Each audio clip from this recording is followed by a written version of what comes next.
All right, well, the next topic we're going to take a look at is windows, and Greg is joining us once again. Greg, windows make a huge difference aesthetically, can also make a difference from an energy perspective as well, can't they? That's correct. Well, what most people don't realize is in today's homes, actually about 20% of your wall space is taken up by windows.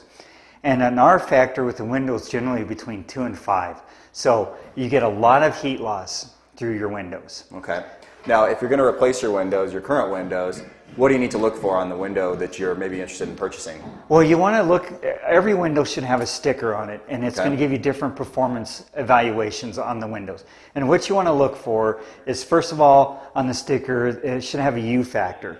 And the U factors should be below a 0.35. If Okay. it is, it's Energy Star rated. And the U factor is just simply how much heat loss will go through the window.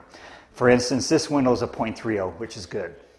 The second thing you want to look for is the solar heat gain coefficient. That's the second number here. And this window is a 0.21.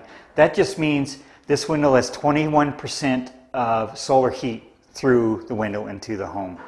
And then the third number is the visible transmittance, and that's a 0.49, and that's just how much light comes through. 0.49 would be about 50%. Okay, excellent. And now for window installation, what do people need to look for as far as making sure that the window is installed correctly? Well, you want to, this is a new window here, so it doesn't have the trim on it. So you want to look for any gaps at all where there could be air infiltration, and just seal those up. Make sure it's nice and tight, and if you have the window installed tightly and you have a good quality window, then you're going to do it pretty much all you can do to prevent air leakage. So Greg, let me ask you then, is it worth spending a little bit of extra money if you've already decided to replace your windows and like upgrading maybe to the low E windows? I think so. You know, a window's going to be a good long-term investment for you, and if you're willing to do that, then you definitely want to get a window that's a little bit more quality, that's going to have a really good fit, and definitely a low E window. Okay. Perfect. Well, what about energy tips on your existing windows? If you're not in the market to replace them, are there some things you can do to make your current window more efficient? There is. On an existing home, you can even take the trim off around the window. You can see that's been done here. And that's been done here. And look for gaps. In any place there's a gap, go ahead and seal it, then retrim it. Okay. If you don't want to go to that effort, at least in the wintertime, unless it's a south-facing window during the daytime, you should keep them covered.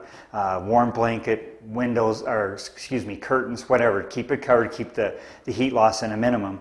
And in the summertime, you want to keep the windows, the curtains closed, so you don't get the solar gain. Open in the winter, as long as it's a southern-facing window, and everything closed off in the summer. That's correct. Oh, perfect. Well, Greg, I think that covers windows. All right, thanks.